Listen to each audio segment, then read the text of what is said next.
Welcome to Final Fantasy Weekly. I'm Drew Kreisman. And I'm Ira Kreisman. And on this episode, we'll be discussing the plot, themes, characters, art, music, and gameplay of Final Fantasy Mystic Quest, or Final Fantasy USA. That's right, we're doing it. We're doing this despite its reputation in the franchise. We're going to have a lot of fun talking about this game. It was originally released in October of 1992. It was directed by Kouzi Ide.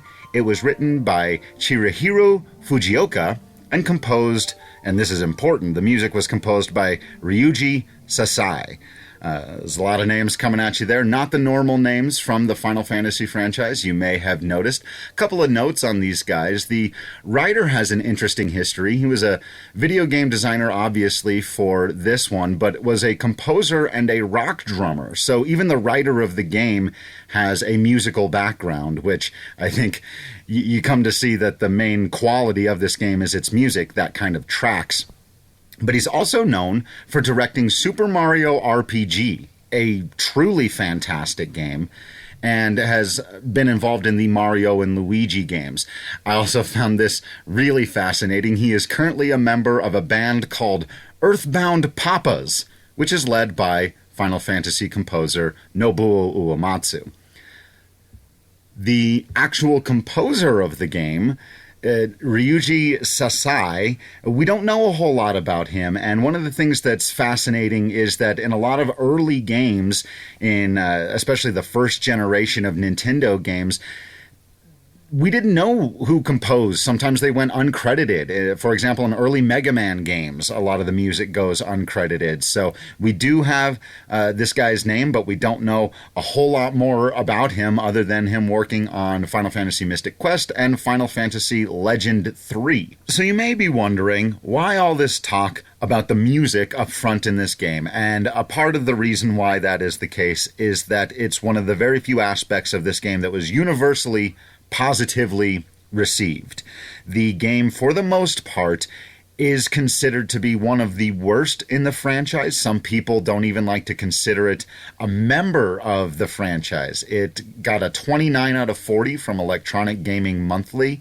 It was generally not well received. It has been described, and I'm reading off of the Wikipedia page here, but as Final Fantasy with an identity crisis, and had an inherent flaw of being a game that did not appeal to either the masses or the hardcore gaming audience. It's mostly well understood that this game was designed to bring in new players to either the Final Fantasy series or to Japanese role-playing games in general. It was supposed to be kind of a gateway drug, an entry to this whole experience. And though I think you and I are about to talk about a lot of this game that we think really did work and gets a bad rap in some ways, I think it's fair to say it did not do what it was intended to do. It did not bring in the casual audience and turn them into hardcore Final Fantasy fans. In fact, it in many cases did the opposite, turning a lot of people off. Well, for me, and I think I've said this before on previous episodes, it kind of did bring me in. Again, my first real Final Fantasy was Final Fantasy VI, though I played some Final Fantasy when I was younger than that. But this is the first one that I bought myself and played all the way through. And I was young at the time, and I didn't really know what Final Fantasy was, quote, supposed to be, unquote. But I dug the game, and I still have very fond memories of it. And I played it again just for this particular episode of this podcast. And I still mostly enjoyed myself. So I want to frame it in this way, and you may take issue with this, I don't know, but one of the things I think about, and we've had this conversation just in real life, is about children's literature and the difficulty in trying to judge stuff that's made for an audience that doesn't have a certain kind of experience. So maybe you can't go as deep in certain ideas, but there is still a trick and a craft to making quality, kind of entry-level or simplified art.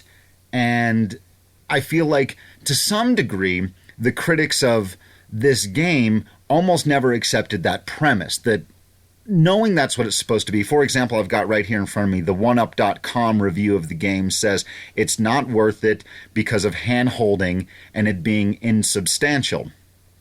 I can't disagree with the hand-holding thing. The question, I think, is just, isn't it okay sometimes to hold some people's hands? Right. I think, talking about it as a children's book is an interesting way to come at it. I think we need to be careful when talking about kids, like they can't understand things. That's a bad way to put it. Children are able to absorb more than we seem to remember once we become adults. So I think this game does suffer a bit from not trusting its audience, children or otherwise, to understand things. And so it doesn't go as far as it could in some ways, but it also does a pretty good job, I think, of creating a simplified version of what Final Fantasy is. There are still some of the big arcing themes, both in plot and in gameplay. So I don't object to you referring to it as children's lit. I think it's part of what it was going for. It just didn't do enough to trust its children, as it were. I think that's a really good way to put it. And one other thing before we get into talking about the specifics of the game that I think was difficult for a lot of the audience. We've talked a lot about expectations and how the best way to objectively review art is to get rid of as many expectations as possible. But on the heels of Final Fantasy IV, if you had already come into this franchise a bit, as American players even, it was hard to see this as anything other than a step backward. And especially if you didn't understand the concept and that, future games weren't this wasn't the new direction of the series or anything. But after Final Fantasy IV gave us such a deep and mature and in many ways challenging experience, I think a lot of people just saw this as, oh no, this isn't what I wanted at all out of a Final Fantasy game. And again, in hindsight, you can realize that wasn't really the point.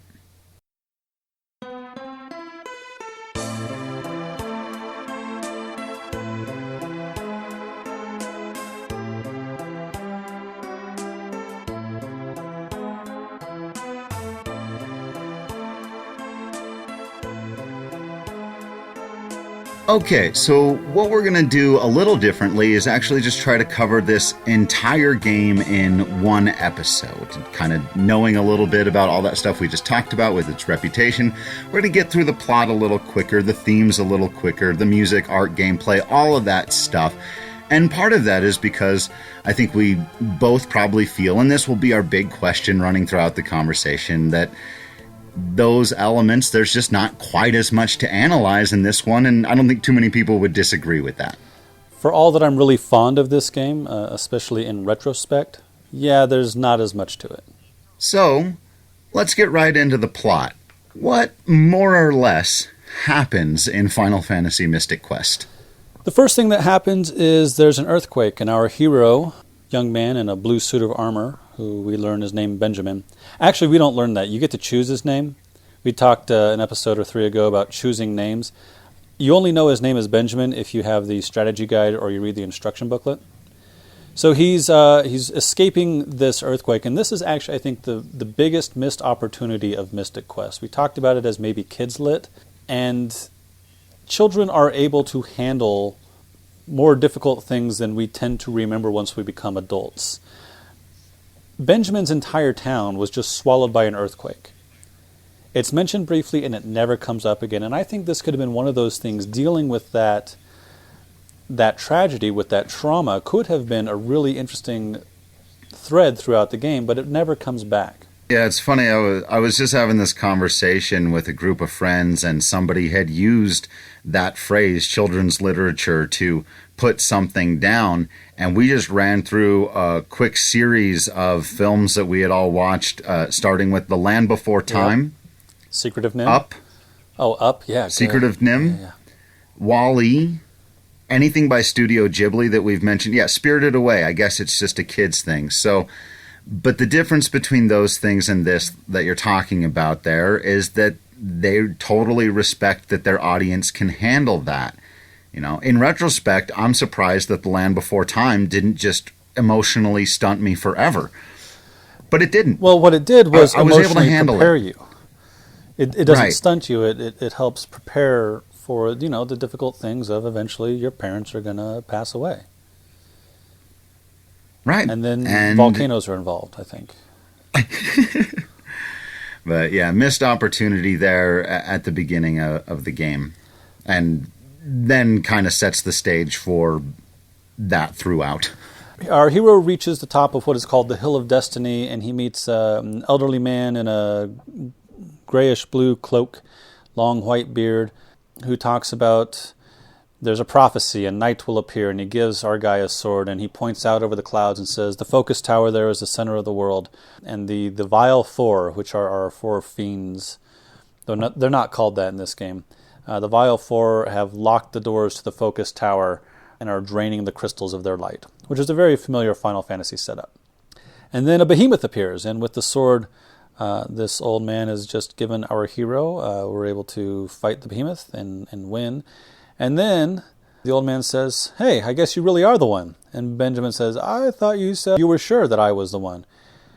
And the old man, who, if you have the strategy guide, you know his name is White, says, actually, it was more of a guess. And then he takes off on his flying cloud. And Benjamin turns and looks at the camera and sort of shrugs. He's got this little shrug animation emote thing.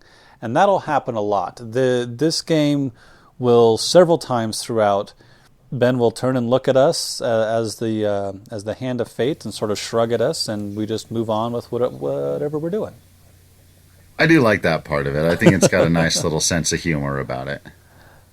Our character goes down into the first chapter of the game, the Crystal of Earth. We get to the level forest. The level forest is brown and falling apart, and we meet there an old man. We push aside a boulder for him, and he takes us to Foresta, where we meet Kaylee.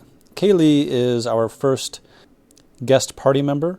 She joins up. She's got a big ol' axe, and she is determined to help heal the forest. She knows there's this evil tree at the end of the forest, and she's going to take us there, and we're going to chop that sucker down. We get there pretty quickly. It's a quick dungeon, and she chops down the tree, and it turns out it's not a tree, it's a minotaur, and the minotaur poisons her. We fight the minotaur, we win, but Kaylee cannot continue. The poison has made her extraordinarily ill, so you take her home, and her mother says she needs the elixir to heal her. So we go up to the Sand Temple. There's a desert just north of the level forest. And in the Sand Temple, we open the chest, but there's nothing there. And then this baller music comes on. I'm pretty sure I used that word correctly. And we meet Tristram for the first time.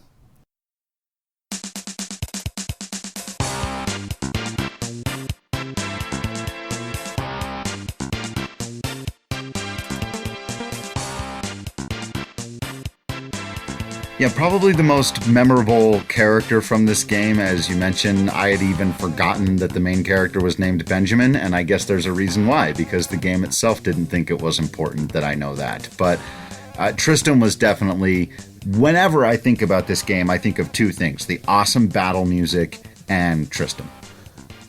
So Tristram has the elixir, and he's willing to give it to you. He's willing to give it to Benjamin, so long as Benjamin comes treasure hunting with him. You gotta love a friend you meet, and the very first thing he says is, let's go on a treasure hunting adventure. And then maybe I'll help you save your other friend. Yeah. Right. So Benjamin takes you up to the Bone Dungeon. The Bone Dungeon is a pretty quick dungeon, and at the end of it, you fight a boss called Flamorous Rex, which is a big Tyrannosaurus Rex skeleton of red bones. Turns out this is our first elemental fiend, one of the Vile Four. You beat Flamorous Rex, the earth crystal reappears and lights up, and Ben's kind of excited. He's like, oh, hey, I saved the first crystal. And Tristram says, yeah, but check out this treasure chest over here. And he opens it up, and he takes I remember when I was a kid, I wanted that treasure chest, and that dude got it, and now he's not sticking with me. So he immediately shows off that it's this sort of grappling claw. He shoots it out, and then it retracts back to him. And I was like, I want that. And he's like, here's your elixir, kid. Which is important because you got to save Kaylee. Yeah, but I want that grappling claw. I guess I should say that's actually the third thing. In fact, no, that may be the first thing I think of when I think of Final Fantasy Mystic Quest, is that grappling claw. I want one of those. I still want one of those. So you take the elixir back to Foresta. Foresta is now the town and the level forest are all green again because you've defeated the Fiend of Earth. You give her the elixir. She's still sick, though, so she can't come with you. She does tell you that she's trying to find her father, Captain Mac, and there's a guy in Aquaria named Spencer who's a friend of her father's who might know something. So you go through the focus tower. The focus tower, again, White described it as the middle or the center of the world. It's really just the center of this small map, so it's like the center of this small island. But you go through the forest, through the focus tower. You meet White again. He says something like Phoebe will be important to your quest, but he doesn't tell you who Phoebe is, and then he takes off. Okay, fine. You get to the Aquaria region. It's all locked in ice. Again, it's made clear pretty quickly that this is because of the Fiend of Water. In the Libra Temple, you meet Phoebe. She joins you. Spencer is her grandfather, so she's going to try to help you get to Spencer. But you get to Aquaria, and it also is locked in ice, so you can't get to the underground tunnel where the big waterfall is, where Spencer's digging his tunnel to try to get to Captain Mac, whose ship has been stranded on a rock in the area to the south, and they run through it just about that fast. Yeah. So what we need to do is we need to find the wake water. We need to find the wake water to melt all the ice, but when we get to where it is, there isn't much left. White is there, and he gives you a small flask of it, and Phoebe's able to pour it on this little leaf in the center of town, but it only thaws out that one leaf. So what we decide we got to do is go to the Wintry Cave.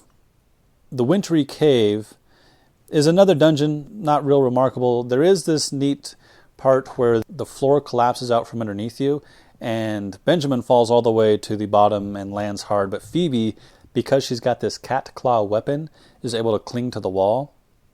And then she gives it to Benjamin because, that's what you do, I guess. And from there on, she uses her bow and arrow. There's a big squid at the end of the Wintry Cave. Sure. Like you do. Yeah. Then you're able to get the Libra Crest, which will allow you to warp from the Libra Temple to the Life Temple. Oh, and I messed up. This is where you get the Wake Water. So you got to go through the Wintry Cave to get the Libra Crest to get the wake water. Then you only wake up that small piece in the center of town, and then that's when Phoebe decides what we really ought to do is go to the Ice Pyramid, because that's where the water crystal is, and clearly the energy of the water crystal is being drained. So you make your way up to the Ice Pyramid. The Ice Pyramid exudes this energy that makes all the monsters invisible. So this is where we get sort of a random encounters. Throughout, you can see the monsters and decide to fight them or not. Here, until you get the magic mirror, you're stuck fighting them whenever you accidentally bump into them. The Fiend of Water is the ice golem. You defeat that. You release the water crystal. Its energies are being used properly again, and then the region of Aquaria is no longer locked in ice. You can get into Spencer's place, which is this tunnel he's digging, like I said before, and he will talk to you about, oh, you must be the prophesied one, and my buddy Captain Mac has been researching the prophecy. That's why he was out on this sailing mission. So you make your way back through the focus tower to the area of Fireburg. This is the fire region, obviously, of Final Fantasy Mystic Quest. It is experiencing a lot of earthquakes because the volcano of the region is active. You get to Fireburg, you make your way to Reuben's house. Reuben's father has been trapped by a boulder, and the buddy that Reuben's father was with has run away, and he's the only one who can tell you how to get there, but he's locked himself inside his house. So fortunately, there's a guy at the hotel who can pick any lock, and it's Tristram, and he's able to get you and Reuben into this guy's house so you can shake him down, so you can get a hold of the mega grenade, which you can then use to free Reuben's father. Then Reuben sticks with you. You go through the abandoned mine to fight the Djinn, which is how you access the area where Reuben's father is trapped. You free him by tossing the grenade at the boulder.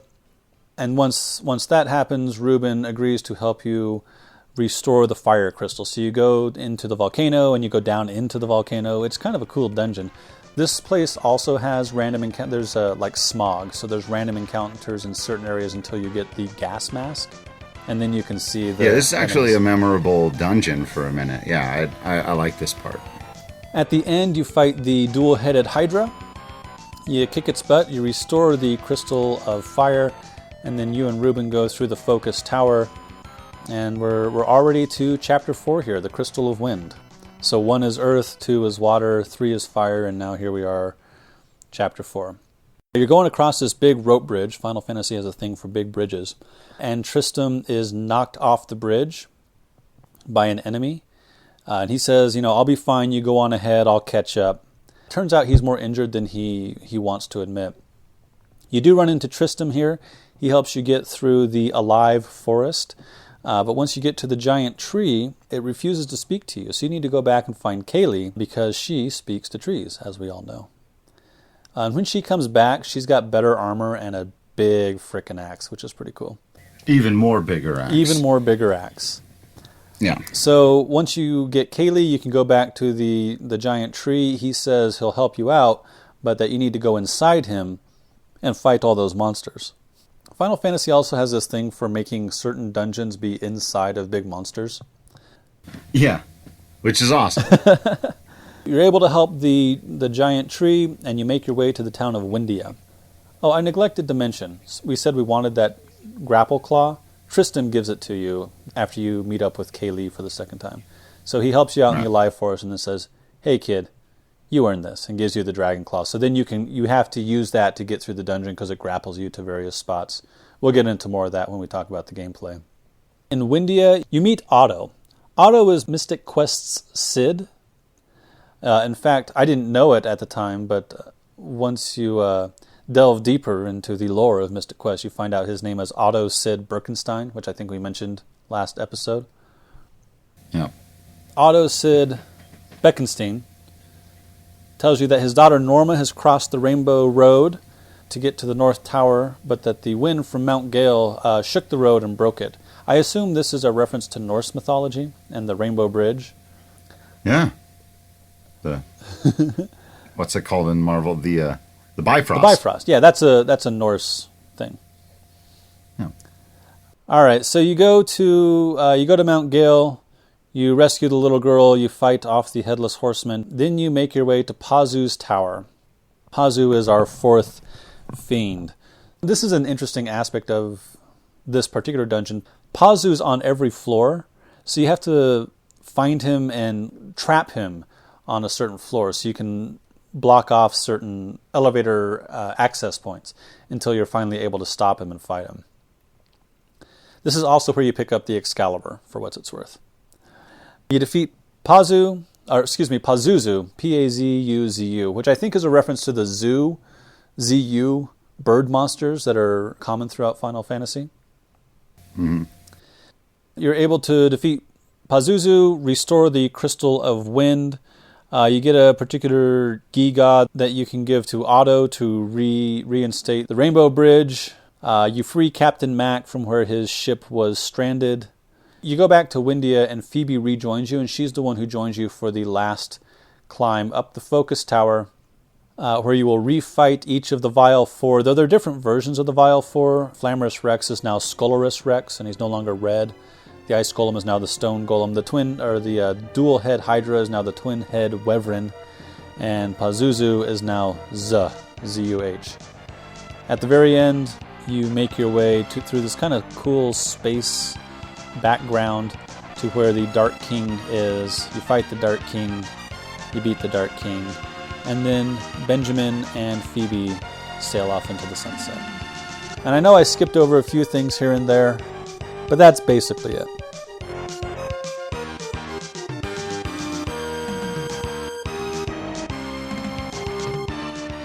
Yeah, that's and I think that goes to show. First of all, well done, well done. And that was what, 20 minutes? Second of all, yeah, got through that pretty quick. And yeah, I mean, there's other stuff that happens, but not much of it of consequence. Even a lot of the stuff you went through there, like you said, and then they sail off into the sunset, and it's like, we've talked about a lot on this podcast, going back to Matoya's Cave, one of the very first things that happens in the first game, the importance not just of saving the world, but of saving the world for people you care about.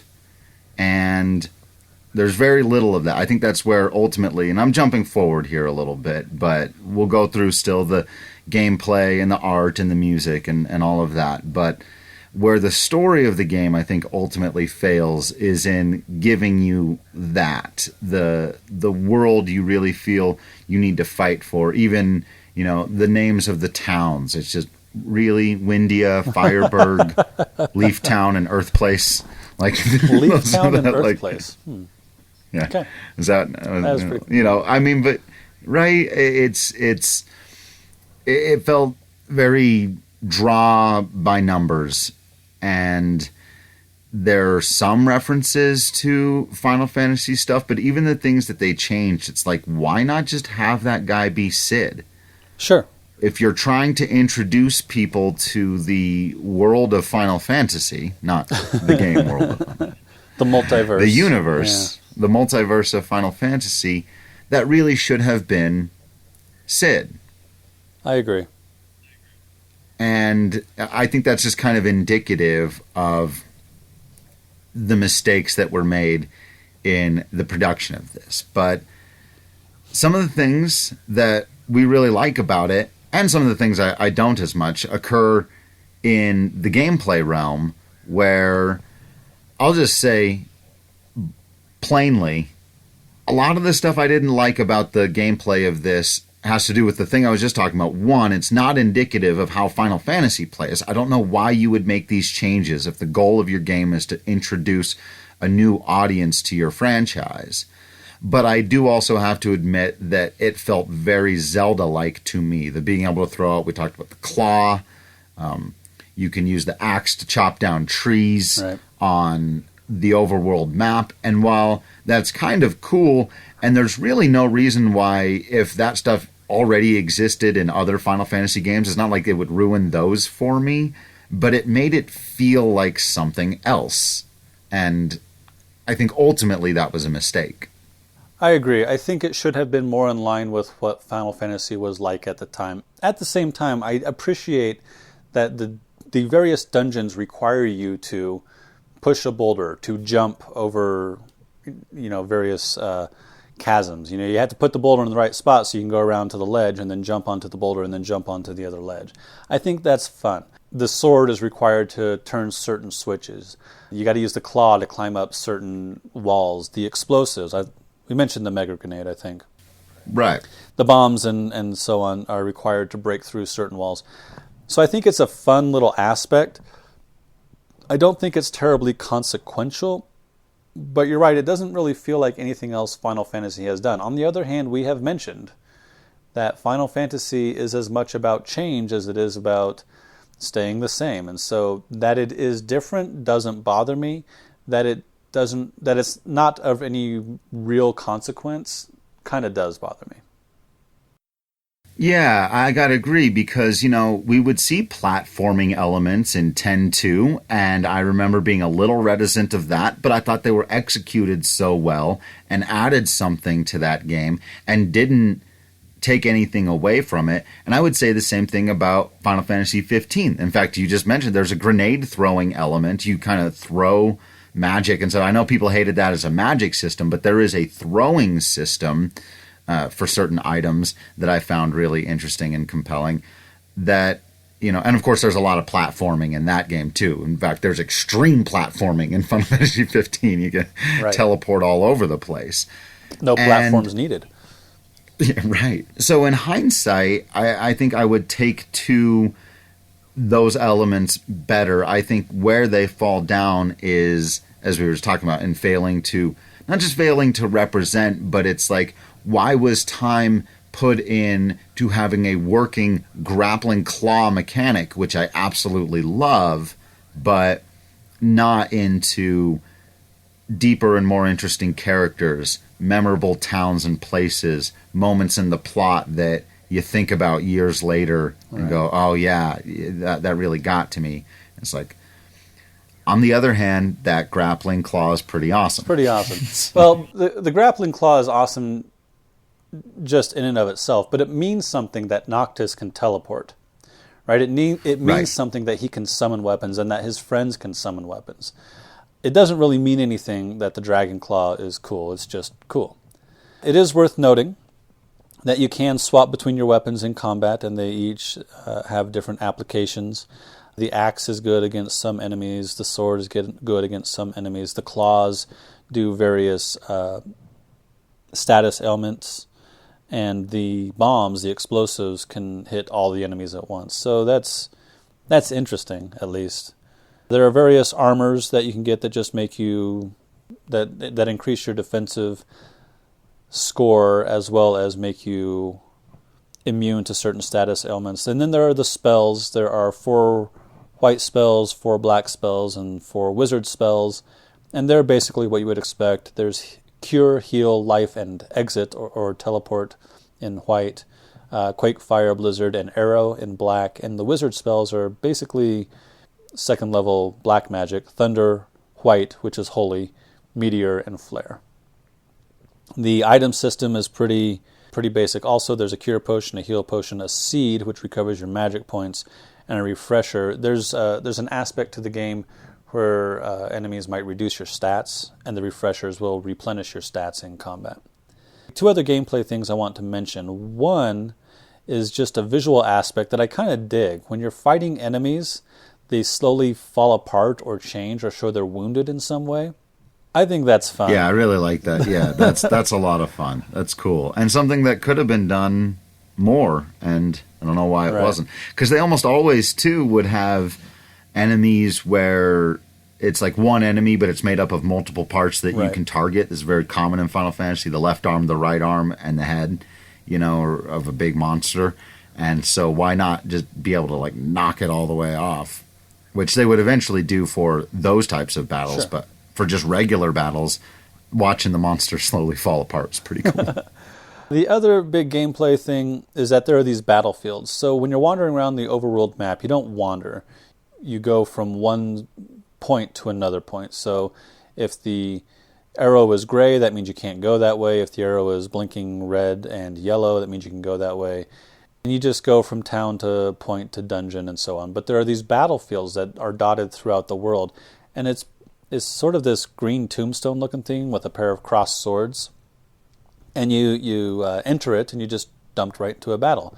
You defeat all 10 battles and you get a prize. It's usually experience, but sometimes it's certain items. There are some pieces of armor that you can only get by defeating the battlefield. Other various items also, not just armor. And I kind of dig that as a way to circumvent the random encounter problem, or what some people consider to be the random encounter problem. But it gets kind of grindy. Like if I want to jump through all 10 battles real quick, it takes 5 minutes of just jamming the A button until I'm done. Yeah, I'm of 2 minds on this for similar reasons. I think it's actually pretty cool as a gameplay mechanic. It gives you as the player a little bit more control over when you feel like playing the game and doing a bunch of battling and leveling up your characters, and when you feel like going through the story. If it was a more compelling story, especially, I think that would fit for a player like me, who a lot of times, I just want to do the story part of the thing, and having a bunch of random encounters, like running into a long dungeon when you've got like an hour and a half to play before you're going to go to bed, and you want to know what happens next in the story. That's why you turned the video game on today. And then you've got to go through this super long dungeon with a bunch of random encounters. I kind of hate that. And so I get the appeal of this. On the other hand, I do think you lose something, and it's best when it's balanced right, but you lose something when your party of adventurers isn't constantly in imminent danger. Right. That's going back to Dungeons and Dragons, Lord of the Rings. There are random encounters in Lord of the Rings movies. Like, that's how important randomly being attacked on the road to what you're doing is important to understanding the mindset of the people who would go on an adventure like this. And So in a way, maybe that contributes to the lack of character depth that I feel in this game. That, we talked about Benjamin not having to deal much with this actual tragedy he experienced, and it seems like there's very little consequence to the actions of the characters, and maybe it's because it seems like they deal with one problem at a time, right, which none of us in real life do. I barely deal with my problems at all. So, to that point of being in imminent danger, it is possible. I said there was only a couple other things I wanted to mention about gameplay. Here's one more thing I want to mention. It is possible to suddenly die out of nowhere. There are enemies who can petrify you. So if they do that, if one enemy petrifies your one of your characters, and then you don't have time to get to your heal potion, or your healing spell doesn't take for some reason, and suddenly both of you are petrified, you lose the game. Or if you're put to sleep or confused, and then they start using the petrification magics, you'll just lose out of nowhere. And it's kind of, for the game that's supposed to be the easy one, it's surprising how many times in my most recent playthrough, so that I could research for this episode of Final Fantasy Weekly, that I just suddenly died for what seemed like no reason. Just like all of a sudden, I could barely do anything. However, that said, if you die in combat, a screen will pop up that says, give up, yes or no. And if you choose yes, then that's the end of the game and you have to start over. But if you choose no, it just starts you at the beginning of the battle again. And I actually love that. And they do that again in Final Fantasy 13. And as someone who really enjoys these games for their stories, I don't mind a challenge, and I like playing the video game, but if I've just gone an hour through a dungeon and I get killed by something random, and now I've got to do all that over again before I can get to the next part in the story, that's easily the most frustrating thing that happens to me when I'm playing Final Fantasy games. So the option to just start the battle over again from right there, love it. So one last thing on gameplay, and it actually transitions because this is a bit of a visual thing as well, but the way that the battles are presented looks like a Phantasy Star game, not like a Final Fantasy game. Again, something I'm of two minds about. One, I kind of like it. I actually like the anxiety presented by the monster or the enemy coming right at you, facing you, and you battling back against them and facing them. But it is strange that, again, for something that's supposed to bring people into the franchise, right, that's not how any of the other Final Fantasy games look. And I like being able to see all my awesome character sprites, my heroes of the story, lined up, and I can see their faces and I can see their battle animations in the middle of battle. Which does take us right into our next section, our next topic here, which is the art. And I don't know how long we're going to spend on this. I'll see what you've got to say about it. But I don't have a whole lot to say. I think the aesthetic is fine. Benjamin's sort of an everyman kind of guy. He's just typical white dude, I guess, if we want to assume that white dudes are the typical. I think Kaylee's got a kind of striking character design. She's got a bright green dress, bright red hair, and a giant axe. I think that's a cool design. Yeah, I like her design a lot, actually. Looking back on it, I didn't remember her as well, but looking at it now, I think she's a design that, honestly, they could reuse. They could just rip off that entire character and bring her into a modern game. Kaylee is pretty cool, and there's no reason she should be stuck in this otherwise kind of bland universe. Well, for a franchise that uses and reuses its ideas, seeing these five as an adventuring troupe somewhere, like if you saw these five characters sitting at a bar in Final Fantasy XIV, I'd dig it. Sure. Yeah. Phoebe is, because she's the water representative, she's a blonde woman with a bow in blue clothing. Reuben is a heavily armored young man wielding a morning star, and he's got a cool helmet with a red stone in it. Tristram he's sort of dressed to blend into the desert, which is where you first meet him. He's got these sort of off-white clothing, and he's also got a helmet, as opposed to like a cloth hood and mask, which would be more typical of Final Fantasy ninjas. Though sometimes Final Fantasy ninjas have helmets, so I don't know. It turns out white, I didn't mention this, white is the crystal of light. So that he's sort of an old sage floating on a cloud is not totally ridiculous. Sure. Again, but it's sort of just a generic design. Like, they're all these generic white guys, which is fine, but Yeah. it's a bit cookie cutter, I guess. I don't dislike the characters. All of these characters stick with me for one reason or another. I would dig seeing them redone somewhere or done with a little more depth somewhere. In fact, I think it is disappointing that there are only 2 characters that you can have in your party at a time. I thought throughout the game that, all 5 of us would go on to fight the Dark King at the end, not just Ben and Phoebe. So, again, it doesn't blow me away, but it's the design of the characters and the design of the enemies is not disappointing. It's just a little bland, I guess. Yeah, I was going to mention that about the monsters. We've been talking about how Final Fantasy had been coming more and more into its own, especially by the 4th installment, getting away from more standard ghouls and goblins and imps but here in this game we've got skeletons and minotaurs and evil trees at what I've called before standard fantasy fare. Yeah. And Medusas. Medusas. And nowhere are there bombs, which I don't know if we've seen those yet in the they're franchise. In 4 because they destroyed the town of Mist. Oh, right. Of course they are. You're right. Of course they are. There's squids and crabs as opposed to sort of the illithid type creatures that they have instead. There's no Moogles or Chocobos, though there is a Chocobo Weathervane in Windia. But yeah, there's none of the Final Fantasy unique, or very little in the way of the Final Fantasy unique stuff. Right.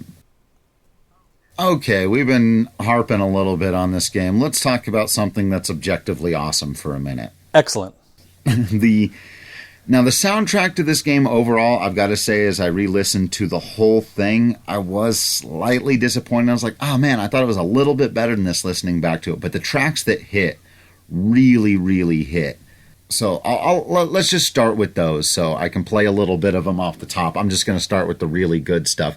And we mentioned up top about how both the director and writer of this game were first and foremost musicians. And I think it kind of shows that they had a focus in this particular area. But I'm just going to play the bass, like the Battle 1 music that plays every time you got into a battle in this. You can tell that it's put together. Like, I would put this on par with the best of Mega Man music, and that is a high praise.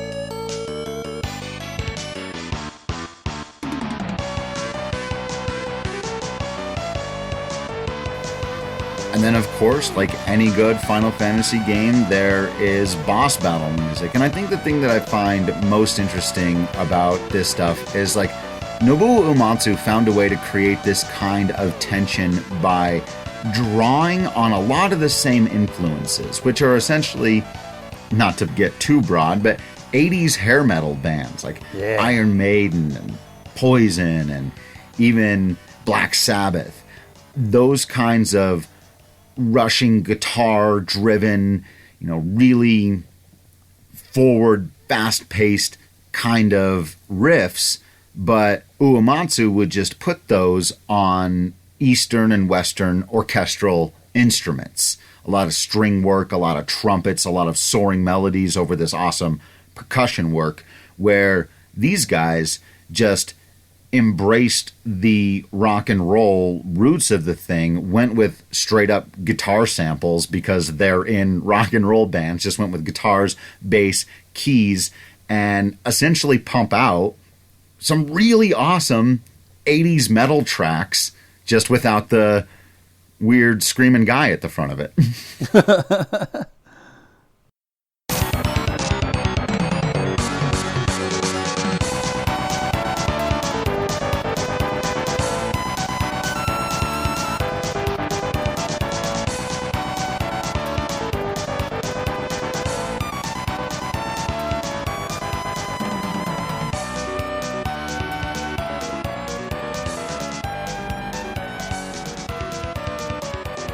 Yeah, I could listen to that stuff all day, but we do have a few other tracks we've got to talk about here. We mentioned one of the saving graces of this game, and it's all the way around with the character Tristram, who does some interesting things, who has unclear motivations throughout the game, who's not always necessarily on your side throughout the game, and he gets a fun little theme. Again, something we haven't heard a lot of in Final Fantasy. It's based more in 70s funk, which is just, not an area we've gone too much. And it's an odd choice for what is a roguelike character who you would go with something a little bit more mysterious, your intuitions would tell you. Shadow's theme comes to mind. Well, Shadow's theme, we're jumping ahead several episodes, but Shadow's theme is kind of Western. Right. It's like an American Western piece, whereas a ninja is steeped in Eastern folklore and history. So that this ninja, who's maybe a little less Eastern folkloric ninja and a little more pop culture ninja, gets this sort of 70s funk that's an interesting dichotomy. Yeah, it is. And so if you're taking to heart the notion of Final Fantasy as a blending of all of these different elements together, then it certainly nails it on that respect. So I also think it's a good core theme for the upbeat, fun nature of this game. I mentioned briefly earlier that I think one of the areas it does succeed is in its sense of humor, is in those moments where Benjamin turns around and goes, well, this is all kind of weird, right? And this is just a fun theme, and Tristram is a fun character, and hearing it, and it always seemed like when it would play, he would come like running onto the screen. He never walked slowly into a scene ever. And heart of a happy adventure. It's interesting you say it that way, because the next game we're going to go really in depth on is, of course, Final Fantasy V. And Final Fantasy V has a lot of those aspects to it, where it's a little bit goofy in some ways. The characters are always ribbing on each other. They're often punning. There's a lot of the spirit of adventure is a big theme running throughout. So that Mystic Quest shares that aspect with Final Fantasy V is a peculiar observation to me, because Final Fantasy V is so well thought of. Yeah, and I think that's probably just because it does a lot of other stuff, but we'll get to that. And then, I feel like the main theme, and it's not really presented as such, but there is a main theme to Final Fantasy Mystic Quest, and variations of it play when you enter each of the 4 main elemental towns. And I think this whole concept is kind of indicative of what Final Fantasy Mystic Quest is.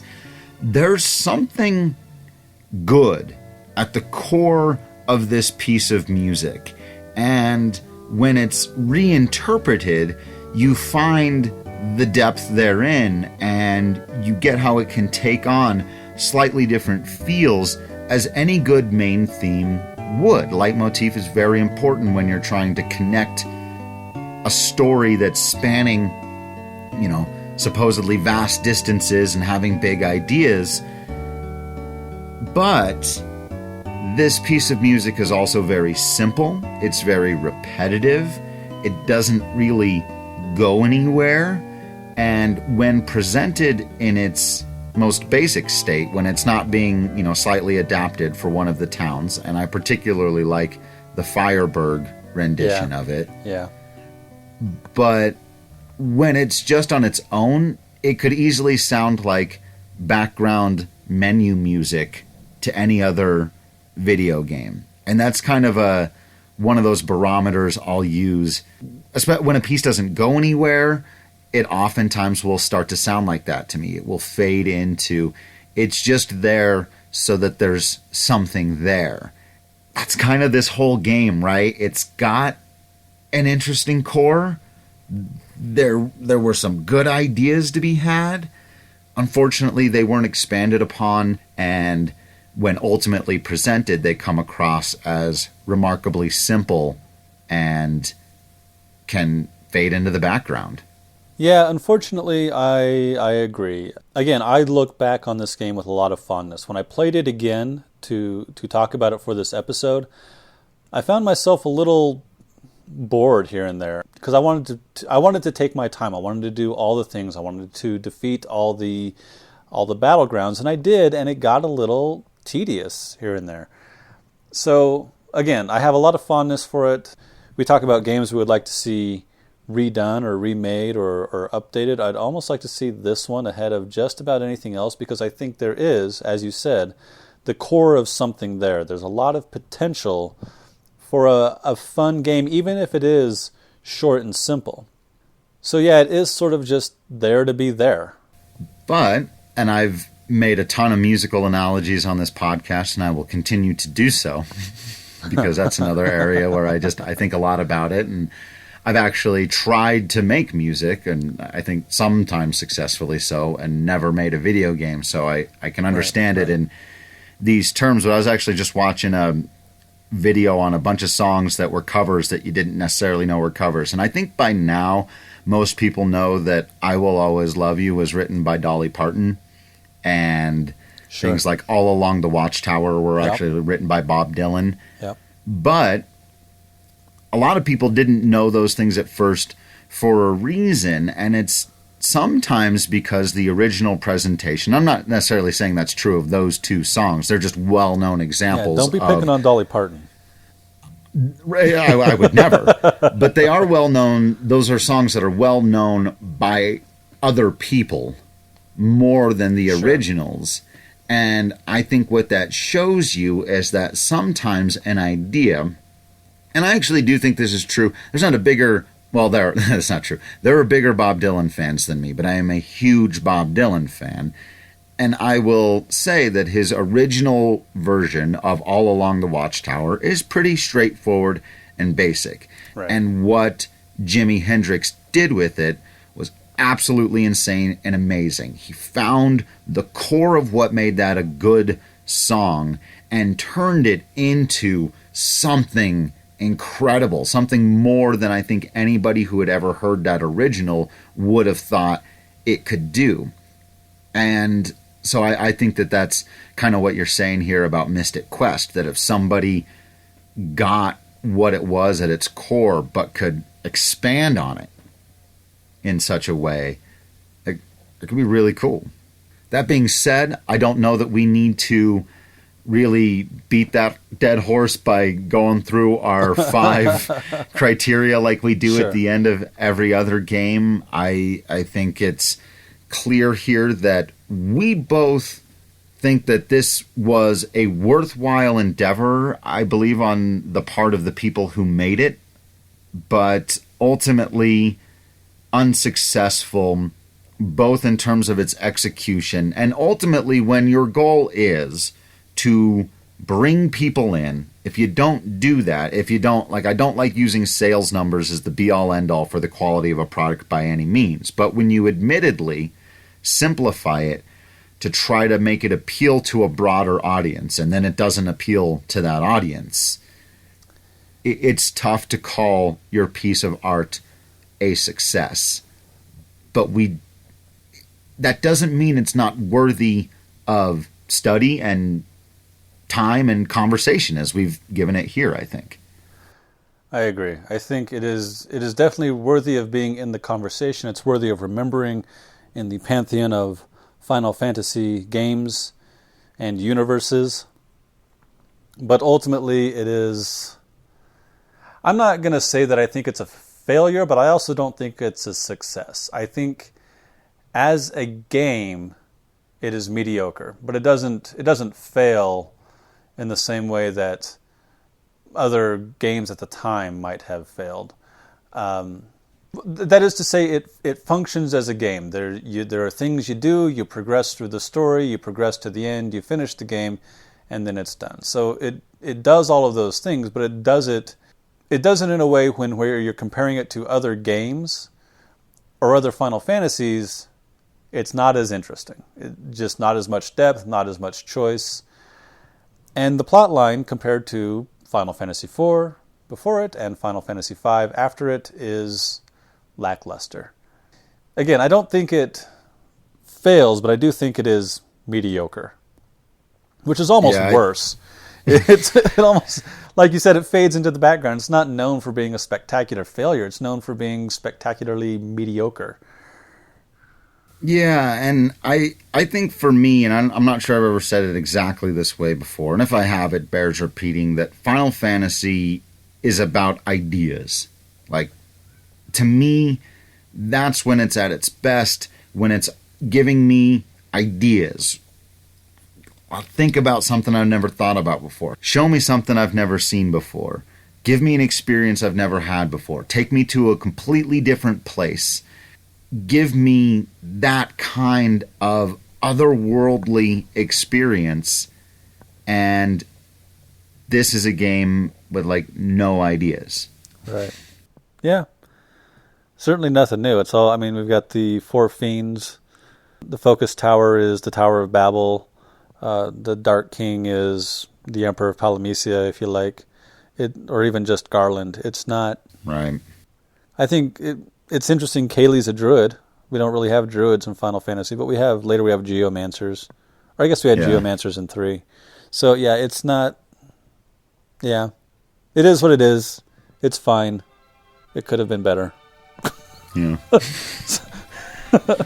So that's it for episode 21 of Final Fantasy Weekly. Thanks for joining us. But I think one thing we can say for sure, and this is something where we will always stand on the side of this game, is that this is a Final Fantasy game. It belongs in the family. It's right there in the name. And this series, as we've said many times before, has always been about trying something new, trying something different, branching out, doing it differently. And they sure did it differently here. And sure thing.